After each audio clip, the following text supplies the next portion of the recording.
سب سے خستہ کشتی ہماری تھی.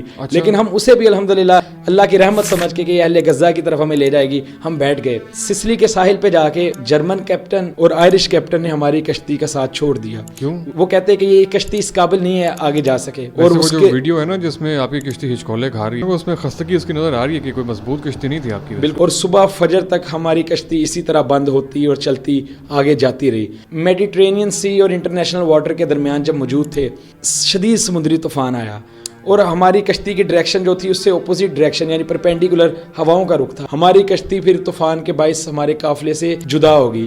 سمندری طوفان آیا, 9 10 فیٹ کی لہریں ہیں جو ہمیں ہوا کے بہاؤ کی وجہ سے دور لے گئی ہمارے قافلے سے. انجن بند ہو گیا, سمندری طوفان ہے, لہریں چل رہی ہیں.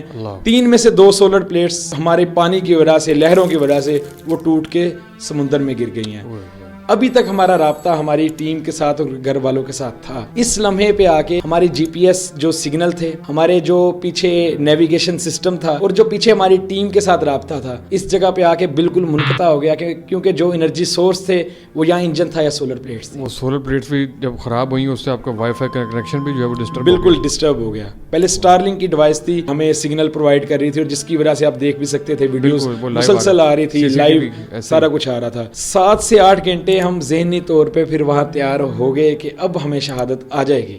سب لوگ تیار تھے, کوئی ذکر کر رہا ہے, کوئی سورہ قریش پڑھ رہا ہے, اللہ کا شکر ادا کر رہے تھے کہ چلے غزہ نہیں پہنچے, ہم اپنے بہن بھائیوں کے لیے رستے میں شہادت کی موت ہماری ہو جائے گی. 8 فیٹ کی لہریں ہیں اور اوپر نیلا آسمان ہے, نیچے نیلا پانی ہے اور دور دور تک ہماری آواز سننے والا نہیں. ذہن میں صرف یہ آ رہا تھا کہ اب تو ہماری ڈیڈ باڈیز بھی پاکستان نہیں جائیں گی. تو ایک کشتی ہمارے سے پیچھے تھی, فلوریڈا نامی. جب وہ 7 سے 8 گھنٹے بعد اس نے ہمیں دیکھا, ہماری کشتی پہ پاکستان, تیونس اور فلسطین کے جھنڈے لگے ہوئے تھے. تو اٹلی کی نیوی سے اس نے رابطہ کیا کہ اگر آپ چند گھنٹوں تک نہیں آتے یہ کشتی ڈوب جائے گی, جس کی ابھی بھی حالت ایسے ہے کہ یہ ٹوٹ پھوٹ کا شکار ہے, انجن ان کا کام نہیں کر رہا. یہ وہ موقع ہے جب اٹلی کی نیوی نے جو ہے وہ آپ کو اپروچ کیا اور وہ جو ہمارے سامنے فوٹیج آتی ہے کہ ہچکولے کھاتی ہوئی آپ کی کشتی اور بالکل آخری مراحل میں ہے کہ وہ ڈوبنے کے قریب ہے, تب اٹلی کی نیوی آپ کو آئی ہے. اور میرے خیال وہ تب کی ویڈیو جو انہوں نے بنائی ہوئی ہے. یہ ویڈیو ایگزیکٹ اسی مومنٹ کی تھی کہ جب وہ آئے اور انہوں نے ہمیں شفٹ کیا. وہ کافی دیر وہ لہروں کے باعث وہ ہمارے پاس ہی نہیں آ سکے, کیونکہ جب وہ پاس آتے تھے لہریں اور مزید اچھلتی تھی اور